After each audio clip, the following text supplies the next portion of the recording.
कोई भी सपना साकार करने के लिए सबसे जरूरी है सही कोच का होना। चुनिए आरंभ एजुकेशन।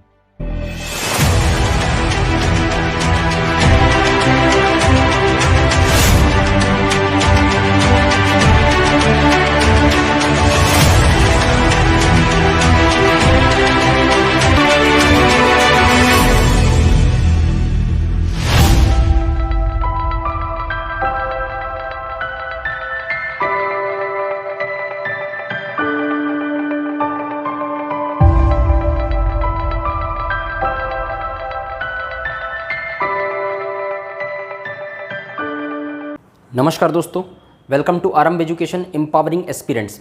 देखिए, आज की क्लास में भी हम लोग दो योजनाओं को बेसिकली एक मुख्य रूप से पूरी योजना को और कुछ कल का जो योजना मैं बताया था उसमें जो आंकड़े नए आए हुए हैं, ये आपका देखिए लेटेस्ट आंकड़ा 31 जनवरी 2023 तक का कुछ आंकड़ा है जो आपको अपडेट करवाना है। ये योजना को मैं कल बताया था, है ना, जिसमें आपको गौमूत्र खरीदी वाला एक बताया था। तो उसमें गौमूत्र खरीदी का और गोबर खरीदी के कुछ आंकड़े अपडेट हुए हैं जो गवर्नमेंट के साइड से जारी किए गए, वो मैं आपको आज बताने वाला हूँ। ये आंकड़ों से संबंधित सवाल आपको पूछा जा सकता है। और एक क्वेश्चन, एक जो योजना है मुख्यमंत्री शहरी स्लम स्वास्थ्य योजना, इसकी भी जो लेटेस्ट उपलब्धि है वो सरकार के द्वारा जारी की गई है, छत्तीसगढ़ सरकार के द्वारा, वो अपडेट मैं आपको वो करवाने वाला हूँ। तो आज की क्लास भी आपके लिए बहुत इंपॉर्टेंट होने वाली है, अच्छे से ध्यान से देखिएगा और उसको नोट करिएगा अपने कॉपी में। वैसे टेलीग्राम चैनल जो लोग भी ज्वाइन नहीं किए, मैं आपको बता देता हूँ कि टेलीग्राम चैनल जरूर ज्वाइन करें। वो पिछली क्लास जो जितनी भी लिए हुए हैं हमने हमारे चैनल पे, वो सारे के स्क्रीनशॉट उसमें डले हुए हैं। पिछली वाले का मैं नहीं डाल पाया था, ठीक है, उसको आप ले लीजिएगा, बाकी मैं इसको फिर डाल दूंगा उसमें टेलीग्राम चैनल पे, तो वहाँ पे आप लोग ज्वाइन कर सकते हैं टेलीग्राम चैनल, लिंक डिस्क्रिप्शन में दिया हुआ है।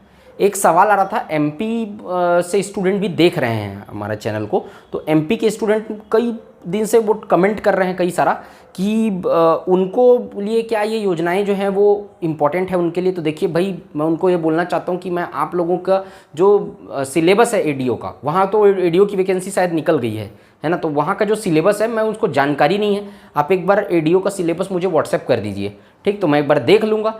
या तो मैं एक चीज़ आपको बताना चाहता हूँ कि जो केवल छत्तीसगढ़ में जो योजना चल रही है वो आपके काम की नहीं है, ठीक है। कुछ योजना है, प्रधानमंत्री ग्राम सड़क योजना और भी नेशनल लेवल की जो योजना है वो दोनों में चल रही है, वो सारा जो चीज़ है ना वो आपके काम का है।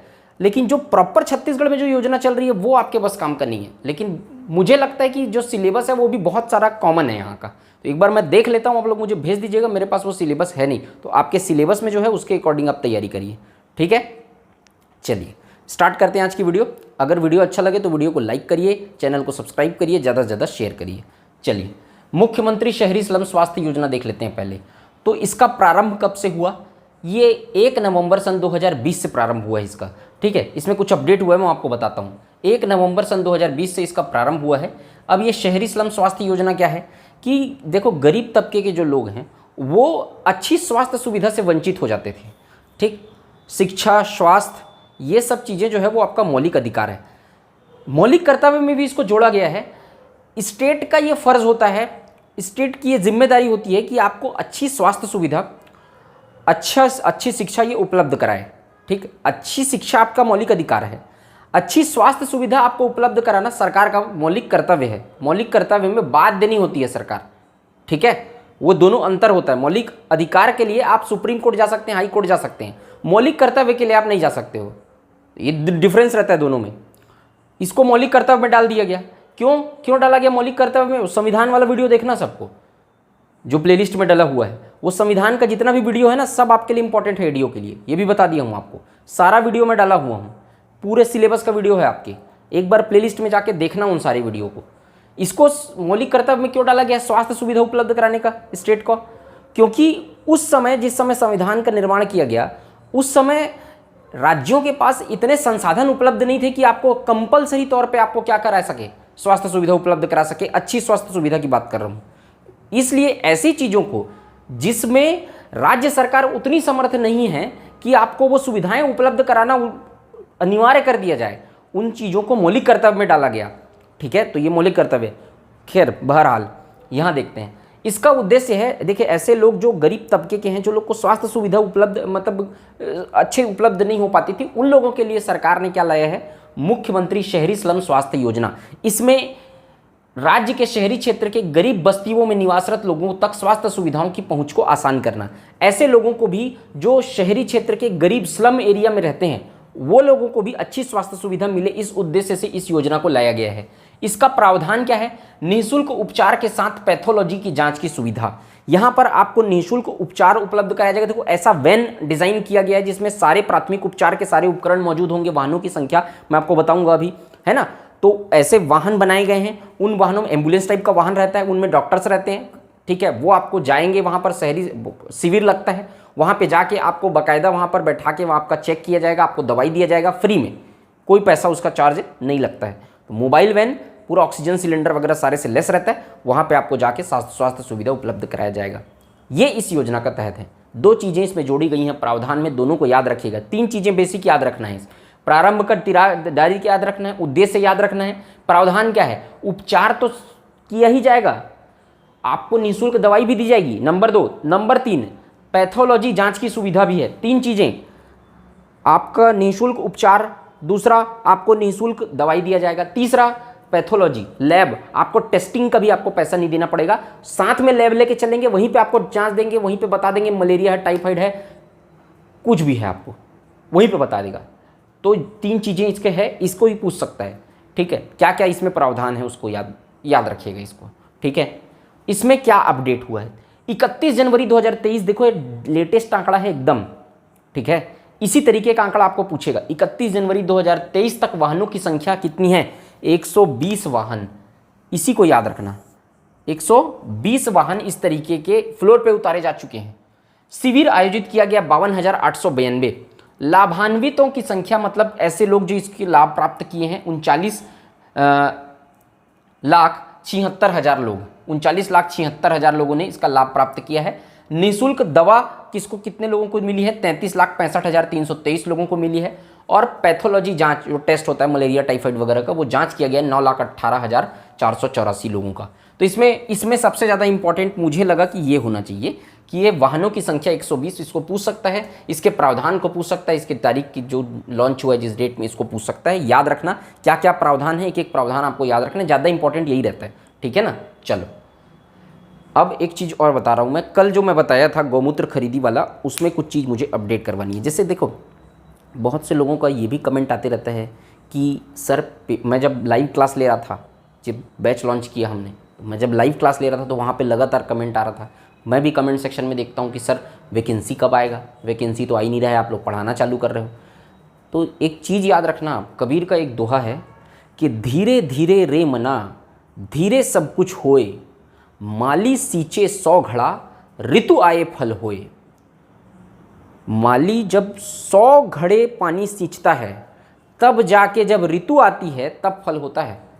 आम का पेड़ ठंड में फल नहीं देता है, लेकिन क्या माली जो है वो ठंड में आम के पेड़ को पानी सींचना बंद कर देता है? नहीं सींचना बंद करता, वो पानी तब भी देता है, और जब उपयुक्त ऋतु आती है तब फल होता है। तो कोई भी जो आपको सफलता मिलेगी, वो सफलता त्वरित नहीं होती है, जल्दबाजी में सफलता नहीं मिलती है। ऐसे लोग ही जितने भी लोग सेलेक्ट होंगे, उसमें मैक्सिमम ऐसे लोग होंगे जो अप्रैल मई से तैयारी करते हुए आए हैं, लगातार हमारे चैनल के साथ जुड़े हुए, या कहीं से भी तैयारी करते आए हैं। जो लंबे समय से तैयारी कर रहा है, सफल वही होगा। अपवाद स्वरूप यह है कि जो अब भी तैयारी चालू किया है वो हो जाए। वैसे भी लोग होते हैं लेकिन कम। तो आप जो तैयारी किए हैं ना, वो कभी वेस्ट नहीं जाएगा। आप सबसे ज़्यादा ताकत के साथ उभरेंगे वहाँ पर। और जब आपका एग्ज़ाम हॉल में जब क्वेश्चन आप देखेंगे और जब आपका क्वेश्चन बनेगा, तो आपको अगर आपको याद आएगा कि भाई सर ने ये पढ़ाया था और ये आया है पेपर में, तो आपकी आंखों में जो वहाँ पे सम्मान की भावना होगा, थोड़ा सा सम्मान की जो भावना होगी, थोड़ी सी आंखों में आपकी जो चमक होगी, वही हासिल है हमारा। उसी के लिए इतना मेहनत कर रहे हैं, उसी के लिए मैं इतना मेहनत कर रहा हूँ, ठीक है। तो एक बार याद कर लीजिएगा, मुस्कुरा दीजिएगा, एक बार बता दीजिएगा व्हाट्सएप में मैसेज करके या कमेंट करके कि सर आपने जो बताया था वो आया है, ठीक है। और मस्त रहा करो, पेपर ज़रूर होगा, वैकेंसी आएगा, एग्ज़ाम होगा आप। लेकिन याद रखना, जैसे कि एसआई प्रीलिम्स के लिए टाइम नहीं मिला था, पीएससी के उसके लिए तो मिला था, लेकिन प्रीलिम्स के लिए जैसा टाइम नहीं मिला था एसआई के, उसी तरीके से आपको इसके लिए भी हो सकता है कि टाइम ना मिले। तो हड़बड़ी में तैयारी नहीं होता है, तैयारी विस्तार से होता है, पेपर उसी का निकलता है। ठीक है, तो आप लोग धैर्य रखिए, धैर्य सबसे ज़्यादा जरूरी है, पेशेंस सबसे ज़्यादा जरूरी है। ठीक, चलो गौमूत्र खरीदी, यहाँ पर 4 रुपये प्रति लीटर के दर से सरकार जो है वो गौमूत्र खरीदी करी। क्यों करी, कैसे करी, पिछला वीडियो जाके देखना, मैं बताया हूँ। निर्माण, इस गौमूत्र से क्या क्या निर्माण कर रही है सरकार। अब ये बेसिकली ना गोधन न्याय योजना के तहत है, उसको मैं पढ़ाऊंगा एक बार, और गोधन न्याय योजना में कुछ अपडेट हुआ है, कुछ आंकड़े वगैरह नए आए हुए हैं, मैं उसको भी एक बार डील कर दूंगा। ठीक, तो गोधन न्याय योजना के तहत है ना, इसको क्या किया जा रहा है, इससे गौमूत्र से क्या बनाया जा रहा है। पहला याद रखना इसी को, ये इंपॉर्टेंट है, गोठान में कीट नियंत्रक ब्रह्मास्त्र बनाया जा रहा है। मतलब ऐसी कोई दवाई बनाई जा रही है जो कीड़े को मार सके, वो गौमूत्र से बनाया जाएगा वो। ठीक, दूसरा फसल वृद्धि वर्धक जीवामृत बनाया जा रहा है। फसल की वृद्धि के लिए क्या किया जा रहा है, ऐसा खाद तैयार किया जा रहा है, मतलब मान के चलो फर्टिलाइजर तैयार किया जा रहा है, जो किसके लिए है, फसल वृद्धि वर्धक जीवामृत जिसको बोलते हैं। नाम कठिन है कुछ नहीं है, फर्टिलाइजर ही है। ठीक, अबे ऑर्गेनिक फर्टिलाइजर है, मतलब वो उसमें अब आप देखेंगे आजकल कीटनाशकों का प्रयोग बहुत ज़्यादा हो रहा है ना, तो वो कीटनाशक नहीं है, ये एक तरीके से बोल लीजिए, उससे हानि कुछ नहीं है लोगों को। इससे क्या होगा, ये तो ऑर्गेनिक टाइप का हो गया है ना। तो फसल वृद्धि वर्धक, फसल को वृद्धि करने के लिए जीवामृत बनाया जा रहा है, फर्टिलाइजर ही बनाया जा रहा है एक तरीके से। गौमूत्र से तैयार उत्पाद, यहाँ पर 31 जनवरी 2023 तक का आंकड़ा आप देखिए, गौमूत्र कितना खरीदा गया है इस डेट तक, लेटेस्ट में 1,26,858 लीटर गौमूत्र की खरीदी सरकार के द्वारा की गई है ना। और कीट नियंत्रक ब्रह्मास्त्र, ये जो मैं बोल रहा था पहला नंबर, वो 47,447 लीटर कीट नियंत्रक ब्रह्मास्त्र की खरीदी की गई है। और जीवामृत ये खरीदा गया है 21,008 लीटर। ठीक, तो ये दोनों को याद रखना, ये रेट याद रखना, इसको भी आप लोग याद रख सकते हो। ठीक, गोबर की कीमत, अब देखो यहाँ पर गौमूत्र खरीदी की कितने में खरीदा जा रहा है, यहाँ पर गोबर कितने में खरीदा जा रहा है। तो गोबर 2 रुपये प्रति किलो में खरीदा जा रहा है और गौमूत्र को 4 रुपये प्रति लीटर में खरीद रहा है। करेंट अफेयर्स में भी पूछ सकता है, आपको ध्यान रखना, कोई भी तरीके से घुमा के सवाल पूछ सकता है। तो 2 रुपये प्रति किलो की दर से पहले 1 रुपये था, फिर 1.5 रुपये किया, फिर अब 2 रुपये है। तो ये अपडेट होते रहा है, इसलिए इंपॉर्टेंट हो जाता है। तो कुल गोबर खरीदी की मात्रा, इसको तो भाई याद रखना, कितना गोबर खरीदी किया गया है, 31 जनवरी 2023 तक का आंकड़ा है, 103 लाख क्विंटल गोबर खरीदी किया गया है। अभी देखो किसी भी तरीके का पेपर का लेवल जो है ना वो अप हो रहा है। आप लोग देखिए कि पेपर का लेवल डाउन हुआ है, नहीं होता है। क्यों? क्योंकि कंपटीशन बढ़ रहा है। सरकार भी देख रही है कि भाई पेपर कंपटीशन अगर कम करें, मतलब एकदम पेपर इजी दे दिया तब तो फिर कोई भी बना देगा, इसलिए पेपर का लेवल टफ होते जा रहा है। तो मैं चाहता हूं कि आपके पास आंकड़ों की कमी न रहे, संसाधनों की कमी न रहे, कहीं कोई हमारा स्टूडेंट जो है वो इस वजह से न छूट जाए वहाँ पर कि भाई हमारे पास तो ये डाटा नहीं था। तो उसी तरीके से इसीलिए मैं आपके सबके सारे चीज़ को आपके सामने रख दे रहा हूँ, आप उसमें से तय कीजिएगा कि उसमें से आपको क्या पढ़ना है क्या नहीं पढ़ना है।